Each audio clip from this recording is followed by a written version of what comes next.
Hello, everyone. Welcome to the AI Tripod podcast. We are going to talk about all things AI machine learning across three different perspectives. Hi, my name is Karthick. I'm a sophomore in high school. Hi guys, I'm Loveneet. I'm an undergraduate studying computer science. Hi, my name is Arun. I'm a professional with 25 years of experience. I'm here to share and learn about AI, generative AI. Glad to be here. As usual, all views and opinions expressed are our own and do not represent any organization, employer, or company. This podcast is independently produced and all content is for informational purposes only. Hello guys, welcome back. How are you guys? How are you, Doing Karthik? How are you, Arun? Good, Doing good. good. What's going on? What's going on? Yeah, so we're going to talk about the future of interviews, got that sort of thing, right? So let's talk about that a little bit, about the recent interviews with people using AI during the interview. You can kind of talk about. Yeah, Oh, okay. So if I'm not mistaken, you guys are talking about that Columbia student. What is his name? Roy Lee.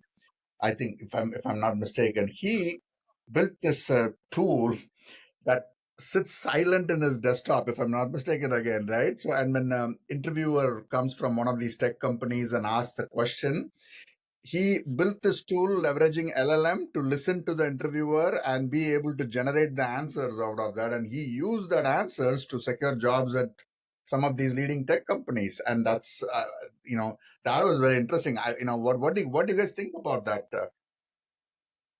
yeah, I think it's a very good approach to using LLM and real world applications, I would say. It's not a bad application. Well, the concept is pretty cool, and I don't think we are here to endorse the guy to say whether he did it right or wrong, right? He might have violated some rules in the process, right? But the fact that he did it, that the technology behind it is pretty awesome, Yeah, the right? fact it was people to actually do that is the really awesome part about this. Yeah, like the thing is that, how these major tech interviews are basically based on just solving all these questions, which, don't have much of practical applications. It's like it's a whole different skill to solve these questions and a whole different skill to actually maybe make some things, make some application which may be of real use case. And there is a divide going on already in the tech community to like okay, this is not good at all, we should be not doing this. And there is a section who still believes, and I mean it's rightful that these concepts do help and creating real world solutions. But there is a difference in the whole thing. But yeah, Yeah, I mean, in my opinion, also is, most of these lead code based questions are regurgitated, right? You learn these algorithms, memorize the damn thing, go to the interview, and regurgitate them, right? And you do a great yeah, job at it, you get hired, right? But I don't think they really test the what you call critical thinking skills and out of the box thinking, if at all anything, that's absolutely required in this day and age. So I'm curious, Karthik, your perspective as well, because you're still in high school, a long way to go. How do you see things changing in the interviews, the way people are interviewed and hired down the road, from your Yeah, standpoint? yeah, definitely. So I also see like I think I've seen some ads where they're trying to like get interviewers to use AI as well. So I think it's only fair that the interviewees also get to use AI to like kind of enhance their skill set and be able to show what they're gonna eventually do. Because nobody's gonna like sit down and actually do the whole thing. They're gonna end up using AI. So why not see how they perform with the AI as versus like let's pretend as you're not gonna use AI at all in your job and test you on how you're going to do it. Let's see how you're going to actually perform with the AI that you're given and with the allowed AI that you're given. I think that'll be interesting to see. I think that's a great point here, right? So if I were to interview somebody, right, ideally the way I would have to do this is you have all the tools in the world you want. You pick any AI you want, any tool you want. I want you to build, an application, right? A simple application right now on the fly. Use all the tools that you want. How quick, how fast, how impressive you can make it in the just next few minutes. What can you do to get to the finish line? Outcome based kind of thing. Right? That would be really nice to mm, see. That will show the candidates breadth and depth of knowledge on what AI is, what tools out there, how to use the tools, and that's going to be the winner, right? I mean, down the road, just because I wrote an algorithm to reverse a string in more efficient way doesn't mean anything. Yeah, Do you guys I've seen agree? like one of my friends who was interviewing for a startup. I think they use this, take home assessments, and Hmm. they gave him to basically build a whole application, a clone of an application that does something similar, agent type task for something else. And he was given that, to build. I'm not sure if they, if they had any restrictions or not, but that's how I think people will be able to showcase that, yeah, they are able to build more stuff and everything. I mean, technical know-how is also important, and I mean, it is a software engineering job, but I think more importance should be given to this, know-how, that how can you build a solution from ground up. Yeah, I would definitely expect this landscape to change even by the time you graduate, Loveneet, or the time you get on board here, Karthik, right? It should look a lot different, and for the good, to be honest, and for the good. So I'm excited about that future. So we'll see how that unfolds, I guess. Cool. Yeah. Okay, You what else know, is going on there? the so the one other thing, the tool that guy built is actually now open source also. You know, it's not just Hmm. taking, money to do that. He, I think, open sourced it, and some other guy is maintaining a project based on that you can download for free, and maybe build upon that or even use that. So I don't know. I think the cat is out of the box. And I mean, This there were already tools out there who were, actually just charging more and providing the same service. But now there are more tools which are fully open source and built by the community to do these things again. Yeah. Also, another thing is that actually a while ago, just for fun, I went to Anthropic's like kind of job page to see like what jobs are they even like hiring for in this AI big AI company, right? And in the application, I found it interesting that they said, please do not use AI in your application. We want to see how you authentically represent yourself. Although you may use AI in your actual day to day job, we would like to see your authentic self and representation during the interview. They actually had that. It was a while ago, even before this whole Columbia thing, that they had that in their sort of intake form for applicants. interesting, interesting. Never. Despite being a giant AI company themselves, Anthropic, they still had that in their intake form for applicants. Authentic yourself. Hmm. Yeah. Like how well you are able to memorize and regurgitate algorithms. I hope that's not what they mean, but interesting. But it's a very good observation, Karthik. Yeah, and if it is open source, I would love for us to play with it at some point of time, I guess, and figure out exactly Yeah. how he did it. Yeah. I Awesome. mean, it's like a fully open source repo at this point. Yeah, maybe we can put the link to that open source, as part of our publication here Yeah, for yeah, folks yeah, to sure. play with it too, right? And share their opinion. Yeah. Definitely. Great. Okay, so in other terms of like, advanced stuff that's coming in the AI sort of space now, we can talk about like more MCP servers and like how that's sort of affecting development, that sort of stuff. We can talk about that. Yeah, that's been a real hot topic actually. That I've been very interested in that, reading a lot of blogs and other people's opinions on it. So Anthropic is the one that came up with this standard, if you will, right? And the way I understood this, guys, is you have the USB-C adapter for a laptop, right? So you hook that up to your laptop. Then you have various other adapters. One uses your USB, the older USB, USB-C B, whatever it is. It all gets connected to the same adapter, and your computer is able to use all of these devices. It's as simple as that, right? So this MCP protocol is a standard that gives us a very standard way for these large language models to interact with all of these external data sources, right? So if I want to fly somewhere, for example, for a vacation, right? We need to research, flight companies, book tickets, book hotels, book Uber. All of that have to be done, right? Now, if all of these things, each of these things are exposed as MCV, the Model Control Protocol (MCP) services, the agent would be able to orchestrate this and get all of that stuff done in a very logical order. And it is so easy because of the standard. You can take it anywhere you want and reuse across different use cases. Yeah. It's so powerful. Yeah, and also it's not just in Claude, it's also in Cursor and all the other kind of big AI players are kind of trying to OpenAI also adopted it. product. Yeah.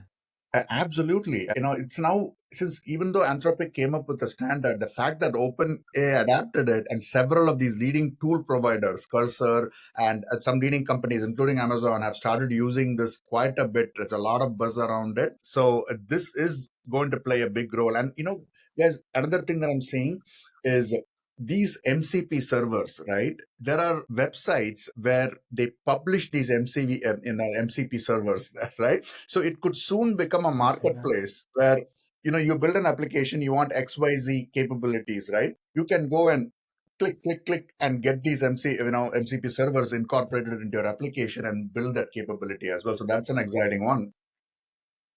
Yeah, I think it's going to be more like a NPM package library kind of thing going further. Right. And the Yeah. other, sorry, go ahead, Karthik. What are you going to say? Yeah, and it doesn't also only affect like developers, it also affects like UI designers, that sort of thing too, because they can take their designs from Figma and use Figma as MCP to put it into Cursor and like generate websites and apps without having to rely on like, oh, I need a developer to develop my design and like show it. They can actually show a real proof of concept or something like that really quickly now using these MCP servers. Yeah, actually, you are bringing up a very good point, right? In the realm of development life cycle, we usually have the UI UX people hand over their designs to the front end developers, right? And then the front end developer looks at the UI UX artifacts and tries to recreate all of that. And but developers are developers; they're not designers, right? So their colors may be slightly skewed, and the UI UX person gets upset about it. Hey, that's not the exact color that I want. We want to change it. So there's a lot of inefficiency that I've observed in the development life cycle between the designers and handing over to the front end developers.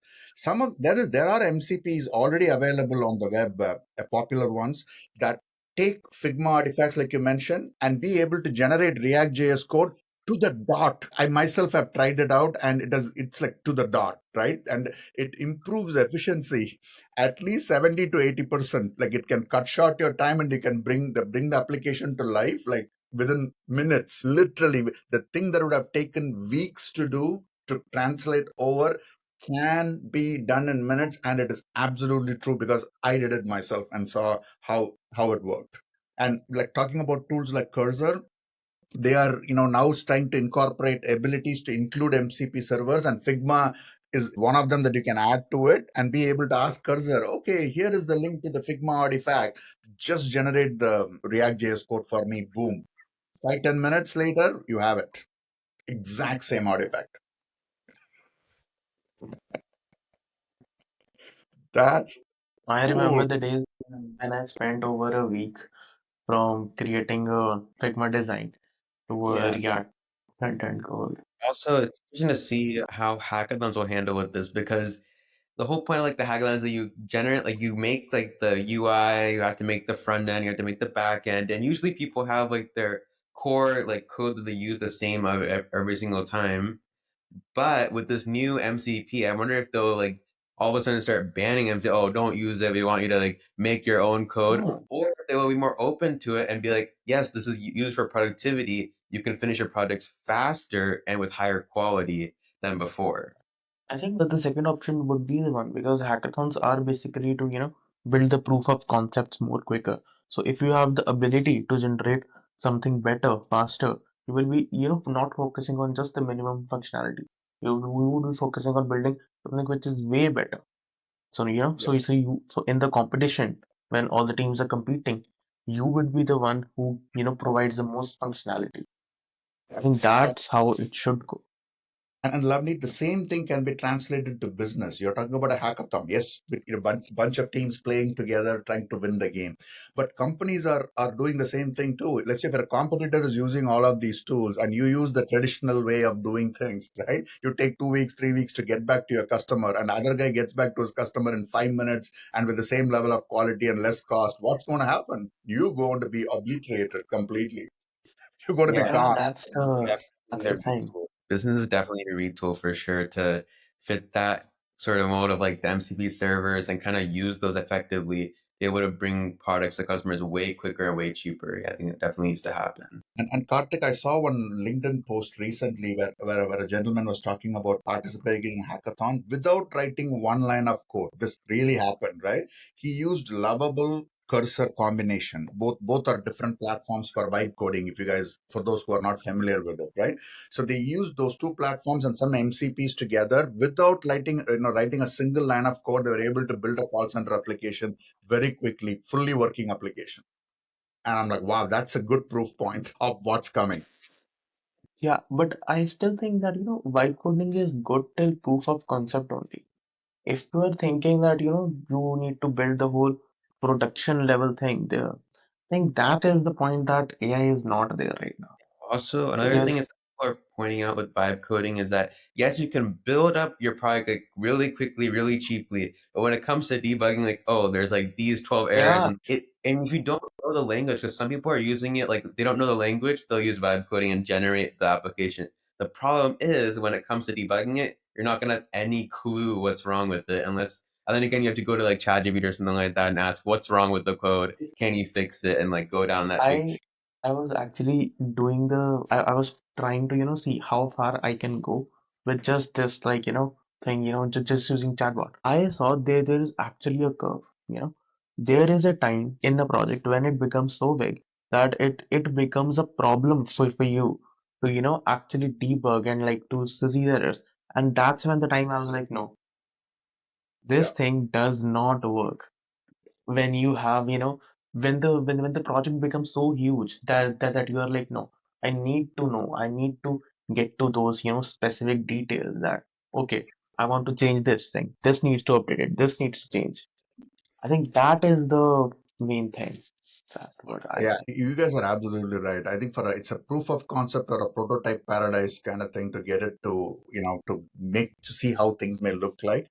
But as the volume of the code increases, the context increases, they are proven to drop in their quality, right? In fact, they Yeah. even say start new, context windows or new sessions to improve your Yeah, quality, right? Otherwise, the quality yeah. drops kind of thing. So, yes, I agree with Karthik, you and Loveneet with you. That is the case scenario right now, at this point of time. We Mhm. cannot say that is how it's going to be in the next 5 years. It is going to be different. Yeah. Yeah, but I still think that, I don't see that, vibe coding will be the like, the 100% thing. There will be like, I think people who need the in-depth knowledge of one particular. So the thing is, when we build a solution from end to end, right? We develop a bit of intuition that okay, when I change this thing, this will happen. I will change this thing, this will happen. I've seen that intuition is somehow missing in the projects when you are using that vibe coding thing because you yourself don't know what is happening. And then when you change the context windows that okay, this shit is not working. Let me start another chat, right? When that thing happens, it misses all the context of what you have built. And the code bases are so large of some of these projects. Like one of my friend who is building an application, the code base is so large that it takes him a long time to do that. Hey, But I mean, Loveneet, yeah, you're right. Learning, we have to agree to disagree on this one, right? So I'm very bullish on vibe coding. I think it's going to transform the landscape in the next few years and overcome Yeah, all of these limitations where we just keep talking to it no matter what the context is, Yeah. complexity is going to do it. But the time will tell, right? But I'm personally bullish on vibe coding, but I hear your viewpoint as well on Oh, another thing is that it might not take years because considering Claude, I think earlier, if I'm not wrong, when they released Claude Code Preview, they released like a chart showing the progression of AI and what they expected to happen by 2027. And if that's true, within like the next 2 years itself, it's gonna be really, really smart and way better than the MCP servers, and that's how it is right now. And I think it will probably get better with like the vibe coding and being able to explain to you as well what is happening as long as like doing the code in the background, meaning that you would understand what is going on. as well as it also doing all of it pretty much for you. Right. And the context windows are tremendously increasing as well. The Gemini one, like what, a million Yeah, plus, they're going towards 5 million. that is Uh, pretty good. yeah, that's going to improve too. So let's see. I mean, it'll be an interesting area to watch, Yeah, basically. yeah, Keep an yeah, eye yeah. on. So I'm really excited to see how this plays out, yeah, actually. I think another interesting part is along with like OpenAI's operator and Claude's computer use, now there's a new player in the field at AWS and their Nova ACT, which seems to be like the competitor to computer use and operator. And it's kind of interesting to see how that will kind of play out, right? That's very interesting. I played around with Nova and I'm super excited. It's really a great product and has a lot of potential. Like 20 years ago, I used to work for an insurance company in Los Angeles, and we built, these scraping of webs, working with the web page as a headless component isn't nothing new. That concept has existed for a long time, right? Even 20 years ago, we were doing that, right? The only difference is 20 years ago, we were crawling through the web page, right? Understanding what's on the web page and go like login, username, click this button. You have to pre-program everything into that. You have to expect what to expect on the web page. In other words, if they try to change the web page layout or do something else, your code will break completely. You just now, so you're going to go back again and code everything empirically into that coding, right? But if you look at Nova Act product, it doesn't matter if you move your login from the top left to the top right or move somewhere else. It Yeah. actually browses down to that location and be able to click on that. Yeah, it browses almost like how a human would. And also, I think they have like a SDK or something like that that they've put out. I've seen like the video introduction video and how they've kind of put out an SDK. And I'm assuming there's probably like also the API and everything for Nova ACT. And also, is that in general access or is it in like some sort of beta? What's the status of it right now? They are in preview right now, from what I understand, right? So they are in preview. So you can do some simple kind of instructions. Like there's a very famous example on the website that talks about go to Amazon.com, go search for a coffee pot, find the first coffee pot on the search list, add to the shopping cart, for example, right, and end the show. That it does amazingly well. Also, does it need like instructions for each step? Because considering like operator, you can just tell it go buy this at the store, and it kind of builds the instructions by itself and executes them as well. So with ACT, do you need to specify each instruction, or is it able to generate that instructions by itself? That's a very good question, right? So typically they want to get to the spot, I believe, where it can do its own planning and figure out what to do. But now they're taking a very fundamental building block based approach where they give more control over what you can say, and then that gets translated into an action. But down the road, that's the plan, I believe, where you can say, book my vacation. I want to go to Hawaii. It knows what to do with all the different elements involved. It knows how to talk to different websites. That's also a key difference between Operator and Nova ACT's. Operator is also itself in research preview with Pro still. They haven't released it to like plus users at all yet.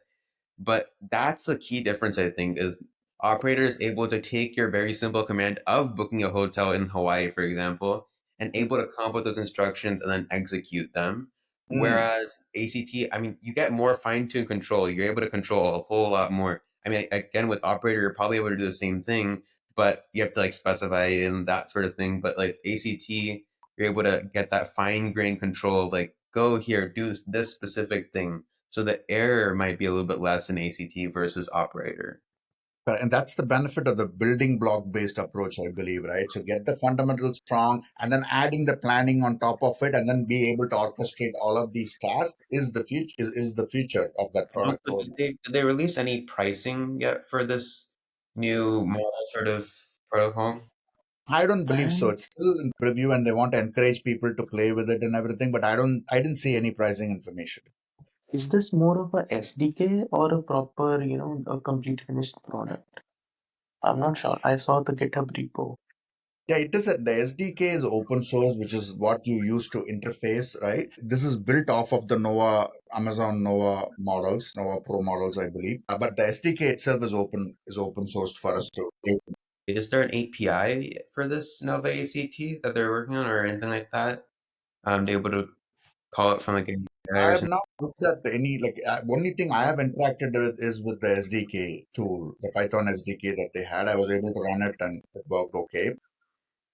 And I also, if you guys want to try it, right, you can use your Amazon retail account. Use your Amazon retail account, and you should Oh, be able to request for an API key. they're not.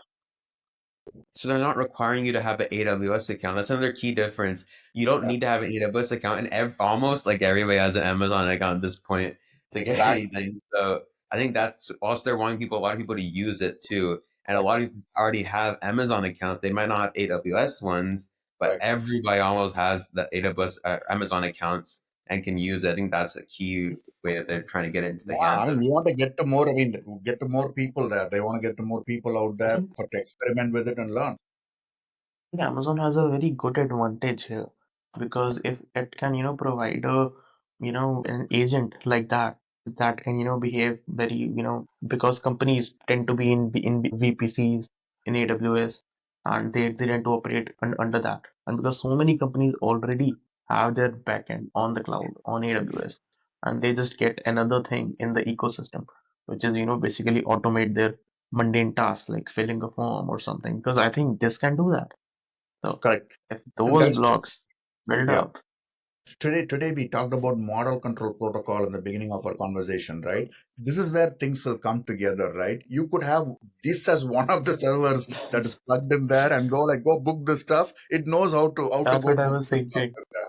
It's amazing I the was tools. really thinking that, yeah, using Numa Act as a AI agent that performs actions, put another AI, maybe Claude or something that, makes a plan and everything. You Mhm. interact with the Claude and it interacts with the Numa So Act and the actions get taken. yeah, another thing is that I know they talked about automations on one of their sub videos, sort of for Nova ACT. I saw one of their videos on automations. That's kind of interesting because I don't think operator, you can go to the chat, you can interact with it and do stuff in that chat. But how does the automations work with ACT? That's another key difference.